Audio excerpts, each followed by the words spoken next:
আমার প্রিয় চাকরি প্রত্যাশী ভাই ও বোনেরা, কেমন আছেন আপনারা সবাই? আশা করি অনেক ভালো আছেন।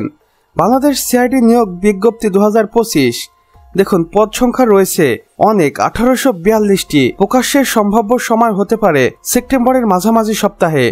বাংলাদেশ পুলিশের একটি গুরুত্বপূর্ণ শাখা ক্রিমিনাল ইনভেস্টিগেশন ডিপার্টমেন্ট অর্থাৎ সিআইডি শীঘ্রই বিশাল সংখ্যক জনবল নিয়োগের প্রস্তুতি নিচ্ছে। আসছে সেপ্টেম্বর 2025-এ প্রকাশিত হতে পারে এই নিয়োগ বিজ্ঞপ্তিটি। এবার মোট 1842 পদে নিয়োগ দেওয়া হবে বিভিন্ন ক্যাটাগরিতে। আসুন সম্ভাব্য নিয়োগ বিজ্ঞপ্তির এই গুরুত্বপূর্ণ তথ্যগুলো একবার দেখে নিই। প্রতিষ্ঠানের নাম বাংলাদেশ পুলিশের সিআইডি শাখা। মোট পদ সংখ্যা 1842টি। আবেদনের মাধ্যম অবশ্যই অনলাইনে আবেদন করতে হবে এবং আবেদন শুরুর তারিখ সেপ্টেম্বর 2025-এর সম্ভাব্য। এখানে কিছুটা সময় কম বেশি হতে পারে এবং আবেদন শেষ তারিখ বিজ্ঞপ্তিতে উল্লেখ থাকবে।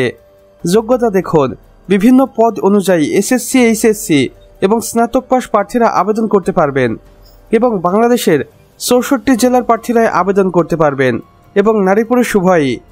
বয়সসীমা হতে হবে সর্বনিম্ন 18 এবং সর্বোচ্চ 30 বছর। কর্মস্থল হবে দেখুন সারা বাংলাদেশে, অর্থাৎ বাংলাদেশের যে কোনো স্থানে আপনাকে কর্মস্থলে পাঠানো হতে পারে।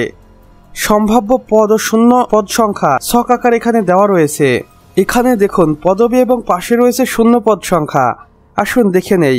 সাব ইন্সপেক্টর অর্থাৎ এসআই, যেখানে 240টি পদ ফাঁকা রয়েছে।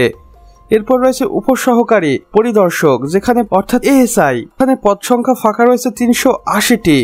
তারপরে থাকছে কনস্টেবল, যেখানে পদ সংখ্যা দেখুন 760টি। এরপর রয়েছে অফিস সহকারী কাম কম্পিউটার অপারেটর, যেখানে 120টি শূন্য পদ রয়েছে।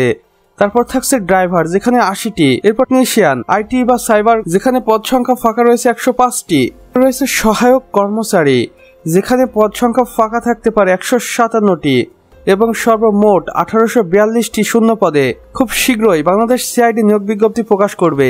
এখানে দেখুন আবেদন পদ্ধতি খুব সহজ করে দিয়েছে কর্তৃপক্ষ, যেখানে তারা বলেছে প্রথমে প্রার্থীদের এই অফিসিয়াল ওয়েবসাইটে অথবা এই অফিসিয়াল ওয়েবসাইটে প্রবেশ করতে হবে এবং এখানে একটি ফর্ম থাকবে। সেই ফর্মটি পূরণ করার মাধ্যমে আবেদনটি সম্পূর্ণ করতে হবে এবং আবেদনে প্রদত্ত সকল তথ্য সঠিক এবং নির্ভুল দিতে হবে। মিথ্যা বা বেঠিক দিলে সেটা কোনোভাবে গ্রহণ করবে না কর্তৃপক্ষ। এবং পরীক্ষার ধাপগুলো কিভাবে হবে দেখুন। সর্বপ্রথম বাছাই পর্ব হবে, এরপর লিখিত পরীক্ষা যেমন বাংলা, ইংরেজি, গণিত এবং সাধারণ জ্ঞান বিষয়ের উপরে। তারপর থাকছে শারীরিক যোগ্যতা যাচাই, এরপর মৌখিক পরীক্ষা এবং চূড়ান্ত মেডিকেলের পরেই আপনাকে এই চাকরিতে জয়েন করানো হবে। গুরুত্বপূর্ণ নির্দেশনা দেখুন। আবেদন করার সময় সদ্য তোলা পাসপোর্ট সাইজের ছবি এবং স্বাক্ষর স্ক্যান কপি আপলোড করতে হবে এবং সরকার নির্ধারিত কোটা অনুযায়ী প্রার্থী নির্বাচন করা হবে। পরীক্ষার তারিখ এবং কেন্দ্র বিজ্ঞপ্তি প্রকাশের পর জানানো হবে। আমার প্রিয় ভাই ও বোনেরা, আশা করছি খুব শীঘ্রই এই নিয়োগ বিজ্ঞপ্তিটি প্রকাশ পেতে চলেছে।